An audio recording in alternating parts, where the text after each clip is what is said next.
Hi I am Rahul और welcome on my channel UPSC@NCERT। जैसा कि मैं टेस्ट 6 विज़न का डिस्कस कर रहा हूँ फॉर द UPSC PT 2023 के लिए, जिसमें मैंने 50 क्वेश्चन डिस्कस कर लिया है।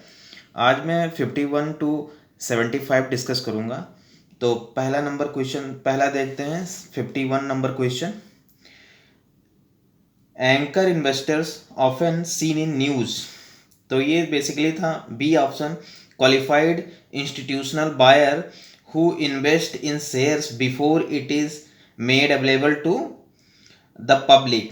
ओके, मतलब आईपीओ इनिशियल पब्लिक ऑफरिंग के पहले जो बायर खरीदते हैं, क्वालिफाइड इंस्टीट्यूशनल बायर जो खरीदते हैं, उसे कहते हैं एंकर इन्वेस्टर। ओके, और एंकर इन्वेस्टर को दूसरे नाम से भी जानते हैं कॉर्नर स्टोन इन्वेस्टर। ओके, तो इसमें ये था जानने के लिए। फिर नेक्स्ट मूव करते हैं 52 नंबर क्वेश्चन।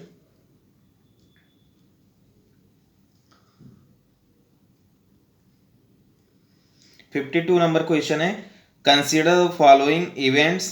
पहला है गवर्नमेंट अनाउंस्ड द एनुलमेंट्स, मतलब cancel of the partition of Bengal.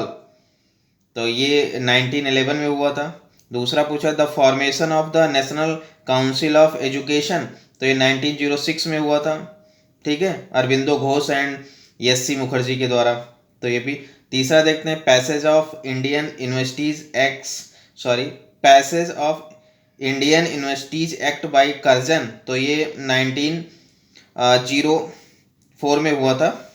Okay, तो पूछा है chronological sequence of the events. तो सबसे पहले हुआ था इंडियन यूनिवर्सिटीज एक्ट 1904 में। उसके बाद हुआ था second number national council of education. उसके बाद हुआ था सबसे लास्ट में cancellation of partition of Bengal. तो 3-2-1 यानी कि सी ऑप्शन सही है। ओके, फिर नेक्स्ट मूव करते हैं 53 नंबर क्वेश्चन पे। 53 नंबर है Northern Ireland protocol recently seen in news refers to. तो ये बेसिकली था, ये clause of the United Kingdom's Brexit agreement with Europeans Union related to paper work on the borders. ठीक है, ब्रेक्जिट से और यूके यूनाइटेड किंगडम से related है। ओके, अब जानते हैं कि यूनाइटेड किंगडम में कौन कौन आते हैं। तो United Kingdom basically Great Britain और Northern Ireland with the Iceland of the world, जहाँ जहाँ जो यूके का आइलैंड है वो सब मिला के, और great Britain and northern Ireland मिला के इसे यूके कहते हैं।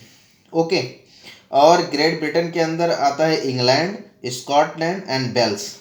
ये हमें ध्यान में रखना चाहिए। ग्रेट ब्रिटेन के अंदर 3 आते हैं, इंग्लैंड, स्कॉटलैंड एंड वेल्स। और इंग्लैंड की राजधानी कहाँ है?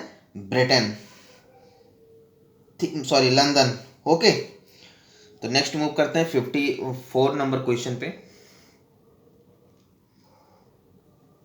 54 नंबर क्वेश्चन है which of the following was were the causes behind the 1857 revolt.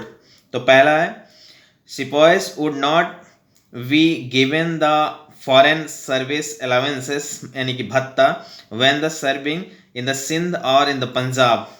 बिल्कुल सही है, ये भी एक डिससेटिस्फैक्शन का कारण था। और दूसरा है regional service enlistment act. Okay, required the sepoys must be ready to serve even in the British land across the सी।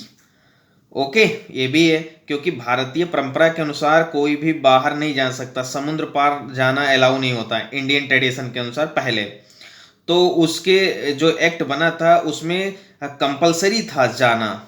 ठीक है, तो इसलिए भी डिससेटिस्फैक्शन था लोगों में जो आर्मी थी। फिर नेक्स्ट देखते हैं military authorities forbade the sepoys to bear caste and the sectarian mark. बिल्कुल, ये भी एक था। तो इसका तीनों है 1, 2 एंड 3। ओके, और रिवोल्ट के कई कारण थे, जैसे पॉलिटिकल एंड एडमिनिस्ट्रेशन कारण, जिसमें डॉक्ट्रिन ऑफ लैप्स जो डलहौजी का था। ठीक है, और डायरेक्ट एनेक्सेशन हो रहा था, वो भी एक कारण था।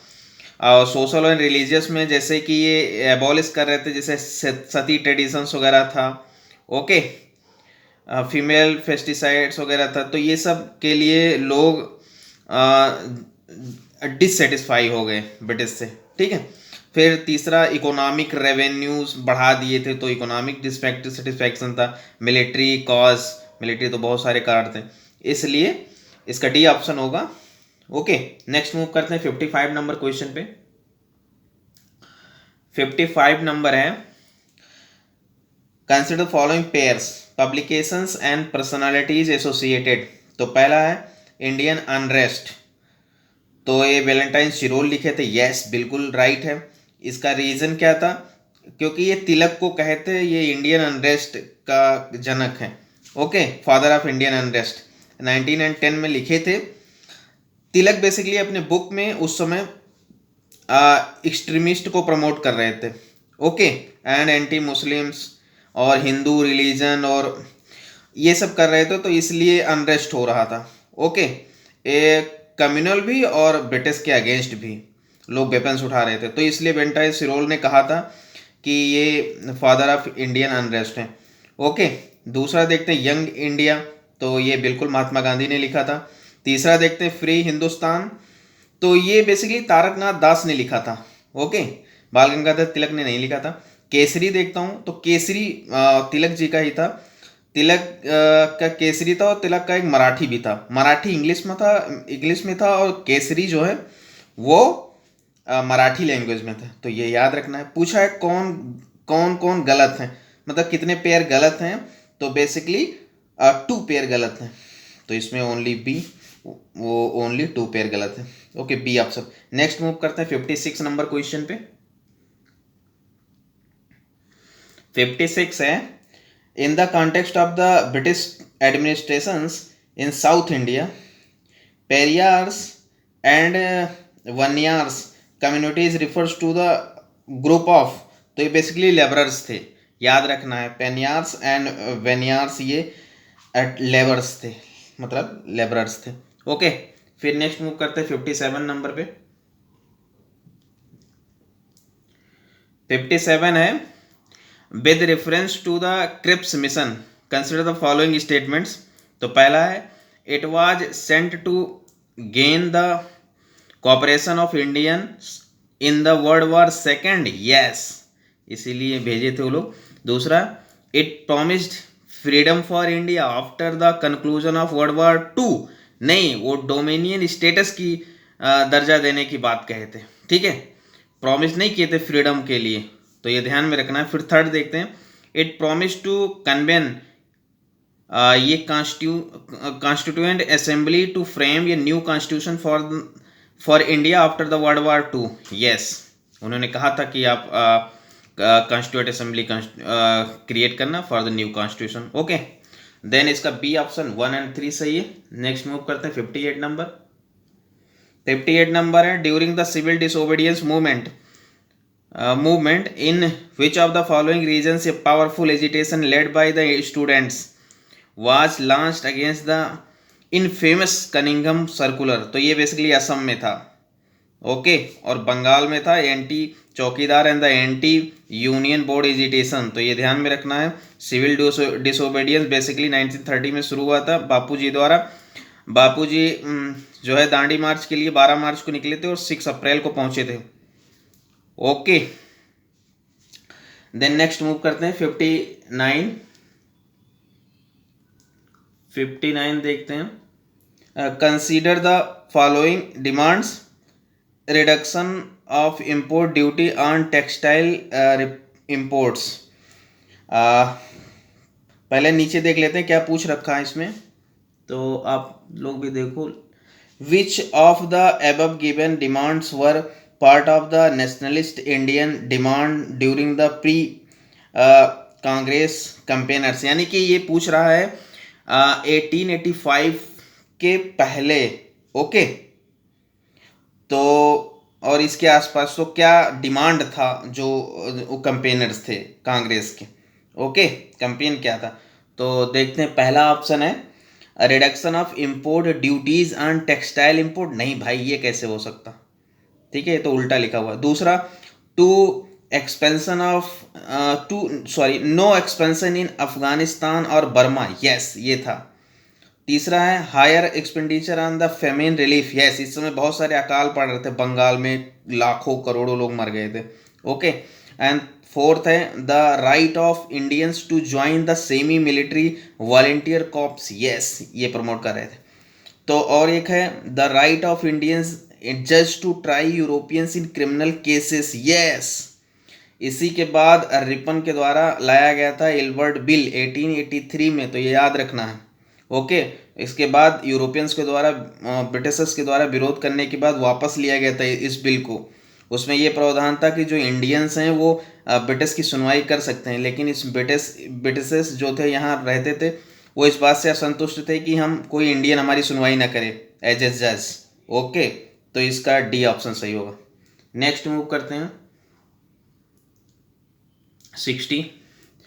60 नंबर है, with reference to the permanent revenue settlement system introduced by Lord Cornwallis in 1793, consider the following statements. Okay, तो पहला है zamindars were made owners of the land and their right of ownership was made hereditary and the transferable, yes. Okay, क्योंकि अगर उसमें transferable इसलिए था कि अगर आप जमा नहीं कर पाओगे रेवेन्यू टिल डेट तो आपको ट्रांसफ़र कर दिया जाएगा, ज़मींदारी दूसरे को बेच दिया जाएगा, नीलाम कर दिया जाएगा। दूसरा है initial fixation of the revenues under the system was made arbitrarily and without any consultation with zamindars, yes ठीक है, वो फिक्स कर देते डायरेक्ट।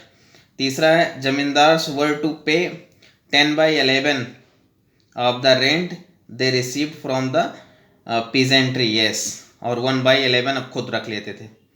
ठीक है, तो इसका डी सही है। ये बेसिकली जो ये था परमानेंट सेटलमेंट, ये बंगाल, बिहार, उड़ीसा में लागू हुआ था, तो ये ध्यान में रखना है।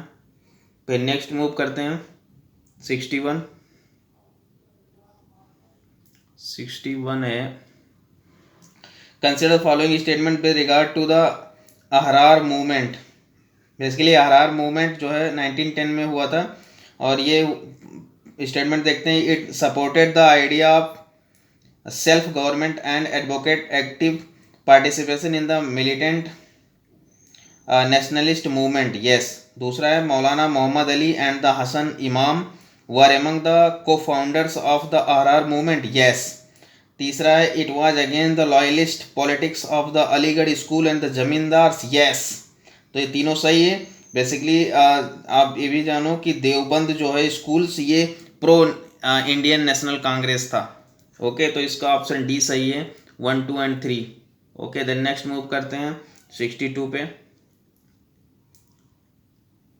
62 देखते हैं, consider the following statement with regards to the All India women's conference. तो इसको देखते हैं, it was founded by Ramabai Ranade in 1927, नहीं, ये मार्गरेट कजिन के द्वारा 1927 में हुआ था। इनमें support by Sarojini Naidu and the Kamala Devi Chattopadhyay के द्वारा, ठीक है, सपोर्ट था उनका। और दूसरा देखते हैं, it works for a society based on the principles of social justice, integrity and the equal rights for all, yes. तो बी ऑप्शन इसका सही है।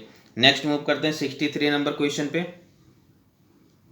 63 बेसिकली पैरा दे रखा, पूछा है कौन सा व्यक्तित्व है, तो पर्सनालिटी है। तो देखते हैं, born in 1827, carefully reading, born in 1827 in the Maharashtra, he organized ये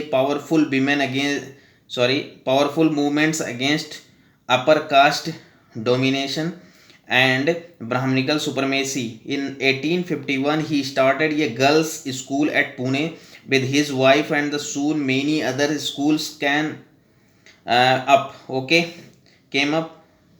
Who among the following is being the described in the passage given below? तो बेसिकली बहुत ही सिंपल है, ज्योतिबा फूले, इनकी पत्नी सावित्रीबाई फूले के साथ, ये बेसिकली माली कम्युनिटी से आते थे। इन्होंने सत्यशोधक समाज की स्थापना की थी 1873 में, और इनकी पुस्तक का नाम है गुलामगिरी। ओके, देन नेक्स्ट मूव कर रहे हैं 64 पे। 64 है, in the context of the cultural history of India consider the following statements regarding Martand sun temple. तो पहला है, it was build by the Karkota dynasty of Kashmir in 8th century CES। दूसरा है, it was build in a square field using the limestone and the pillars in the Greek pattern. Yes. तीसरा है, it is tagged as a site of national importance by the archaeological survey of India. Yes, तीनों सही है इसमें। Next move करते हैं 64 पर। 65 पे मूव करते हैं। I hope visual. तो 65 देखते हैं। With reference to English East India Company consider following statement. तो पहला है, queen Elizabeth granted the company a royal charter and the exclusive privilege to trade in east. Yes. दूसरा है, Shahjahan was the first Mughal emperors to grant a farman to East India Company. नहीं भाई, पहले थे 1613 में जहांगीर के द्वारा दिया गया था।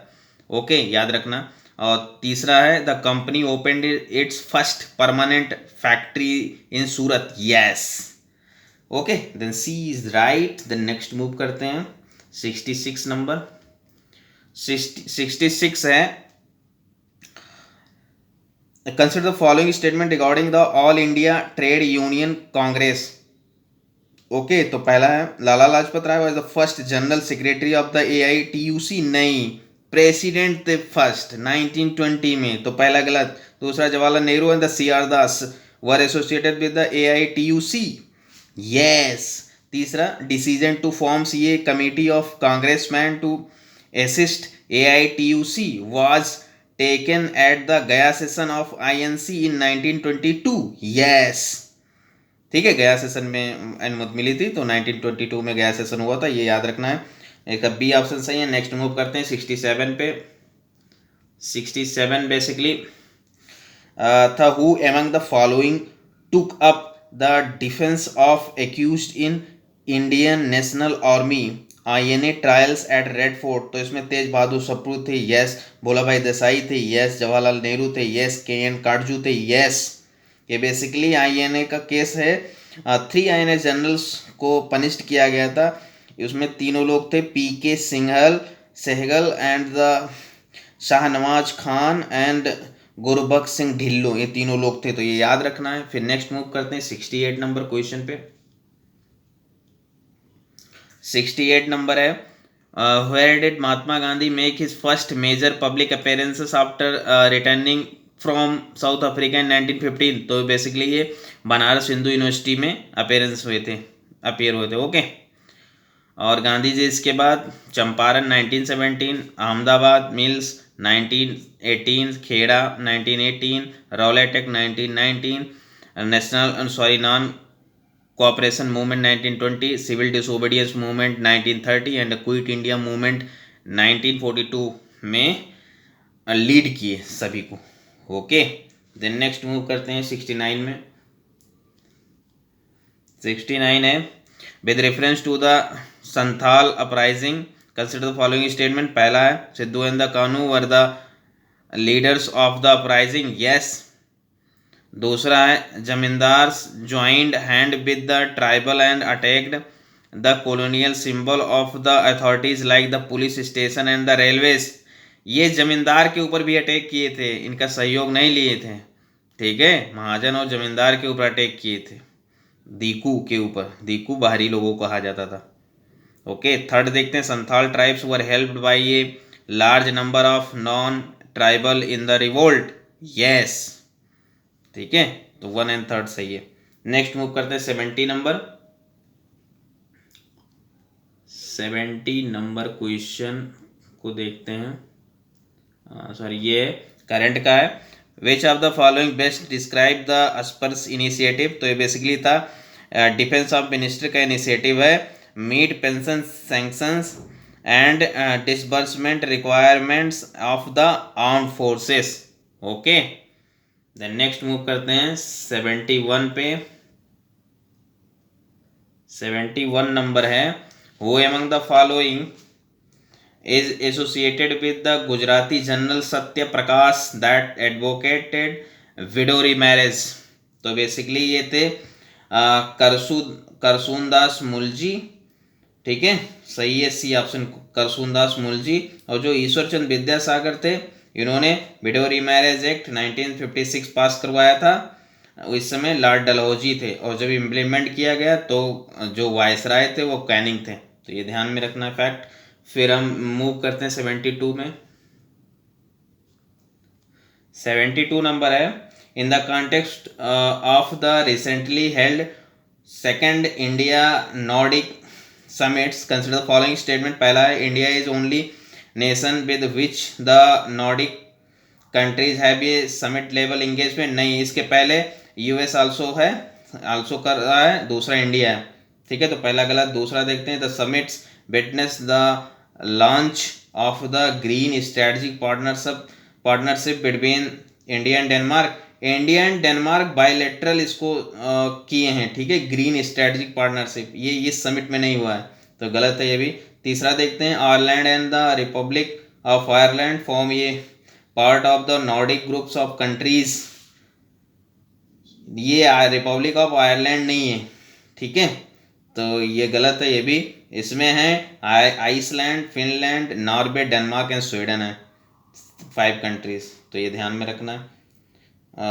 ओके, फिर नेक्स्ट मूव करते हैं 73 नंबर क्वेश्चन है, with reference to British India consider following, with reference to British India, which one of the following was the primary motives of the British movements behind the introductions of the land as a private property? तो इसका कारण था to protect government revenue by the making land as a sellable, mortgageable and the alienable commodity। Okay, जब हम जमीन को खरीदते बेचते हैं तो बहुत सारी सरकार को रेवेन्यू प्राप्त होता है, उसे कहते हैं जमीन लिखवाई हमारे यूपी में। तो फिर ओके, तो बी सही है, इसमें अभी भी इस तरह का नियम है। तो नेक्स्ट मूव करते हैं 74 है, consider following pairs book and the author. देखते हैं, तो बंदी जीवन जो है ये भगवती चरण बोहरा का नहीं था, ये सचिंद्र सन्याल का था। दूसरा है the philosophy of the bomb, ये भगवती चरण बोहरा का था, तो दोनों गलत हैं, ठीक है, गलत मैच है। और तीसरा था व्हाई आई एम एथिस्ट, तो ये बेसिकली भगत सिंह का है, और ये थर्ड ऑप्शन मतलब बी सही, ओनली 3। नेक्स्ट मूव करते हैं आज का अंतिम क्वेश्चन है, विद रेफरेंस टू अर्ली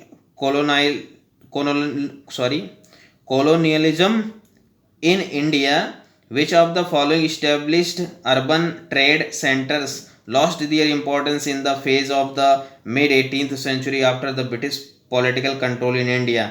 तो ये सब जो पहले इस्टेब्लिश किए थे 1613 में सूरत को, और 1630 के आसपास मछलीपट्टनम, ढाका, ये सब को ये अपने खो दिए इंपॉर्टेंस, क्योंकि नए कानपुर और ये सब डेवलप हो गए, लखनऊ, दिल्ली, ये सब, ठीक है, अदर बहुत सारे थे, तो ये गलत हो गया।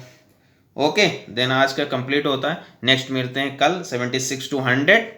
ओके, इसके बाद 7th टेस्ट होगा जो कि इन्वायरमेंट एंड इकोलॉजी पे है। अगर आपको इससे बेनिफिटेड हैं आप, तो आप ज़रूर सब्सक्राइब एंड शेयर करें। Thank you very much.